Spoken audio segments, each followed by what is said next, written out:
To get a clear picture of our true history, you have to completely do away with the official narrative. Electricity has been commonly used throughout the ages. Our oldest structures, the pyramids, were electric generators. They transmitted energy to ornate obelisks of perfect symmetry and other receiving devices. From there, the energy was used to power mechanisms of all sorts, including apparatuses that are not a part of our present lives. It powered amazing edifices such as telepathy, healing and mood elevation, and maybe even time travel were practiced by the ancients. The energy was free, abundant, and did not harm the environment. The Tartarian Empire with its many provinces rose up. It was a benevolent society, more advanced, ethical and holistic than ours. Star forts were built, which are not forts at all but huge star-shaped circuitry areas. There are hundreds of these throughout the world in at least 35 countries. They radiated power from the Earth's internal energy grid. The Statue of Liberty is placed on an old star fort. The statue originally radiated light from its torch. It is native to America, and to fit the official narrative, the torch was extinguished and a story was made up that the statue was built in France as a gift. Russia was the center of the imperial Tartarian world, with the Kremlin in Moscow as its center. The books of Nehemiah and Ezra in the Old Testament is supposed to describe the dimensions of the Temple of Solomon. But it doesn't. What it does describe exactly is the dimension, walls, gates, towers, and the areas of the Kremlin. Much of the Old Testament and its literature was actually stolen from Tartaria and modified to create a fictional account of the history of Israel. This was done to sell their religion, which placed the converters in positions of power within other countries. The steps of the temple in Jerusalem are huge. Intermediate steps have been placed so that the average person can walk up the stairs. The temple was originally built for giants.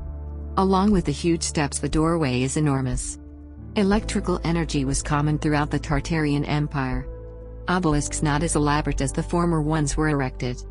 Other energy receivers located on top of temples are called stupas. They are usually round-shaped but can also be intricately carved statues like the ones at Borobudur in Indonesia. These temples have many elaborate and detailed carvings which are beyond anything that can be done today. They range from symbolic renderings of the planetary gods to humans engaging in sex in all sorts of positions. The vibrant energy in these places, I'm sure, catapulted one's sex life. Temples, cathedrals and mosques were places of energy production. They had nothing to do with religion. Pictures from the middle 1800s show the digging out of this mud flood in partially buried communities. Even today one can see buildings with the lower floor and its windows beneath ground level. Some of the recently dug out former streets which are underground are now tourist attractions.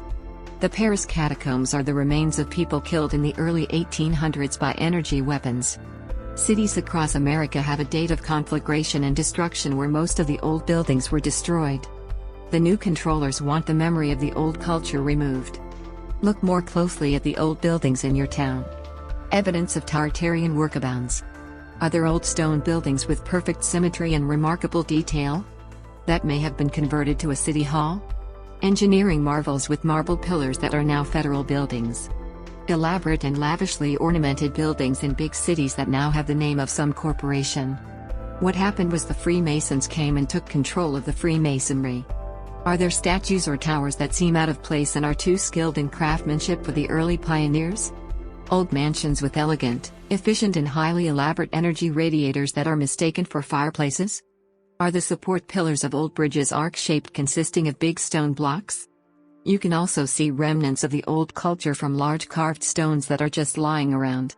And if they're tall and smooth on each side, maybe they were once obelisks.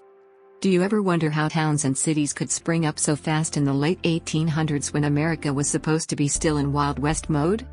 The truth is the cities were already built. Only in the later 1800s did most of these vacant cities get repopulated. But some areas like the Bronx in New York remain empty, and the excuse was urban decay. Who's the richest and most influential people in your town? Chances are they had ancestors who were given vast tracts of land because of their connections to the new controllers. Nepotism is the rule and favoritism is being played out. The word nepotism is derived from nephew, which originally meant the illegitimate sons of the Pope whom had privileges and offices conferred upon them. Presidents are selected, not elected, and are all related to each other. Some of the big cities had expositions soon after their conflagration. Cathedrals equipped with organs reverberated acoustical sounds and transmitted the energy. Towers of all sorts were built as receiving stations. Some remain, such as the ones in Nepal. Towers such as Big Ben in London were originally energy transmitters also. Buildings were equipped with aerial antennae.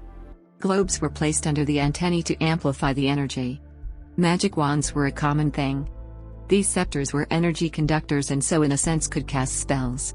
Armor and gauntlets for battle were metallic conductors to reflect the static electricity from energy weapons. Metallic headdresses and projectiles were worn to pick up vibrant aerial energy. Because of the coveting of power and possessions, energy devices became energy weapons. The struggle for power intensified. Wars broke out. The so-called Ark of the Covenant was the original energy weapon. It was converted from its initial purpose as a power generator in the main pyramid at Giza. The dimensions of the Ark fit perfectly with the empty rose granite box inside the king's chamber of the Great Pyramid.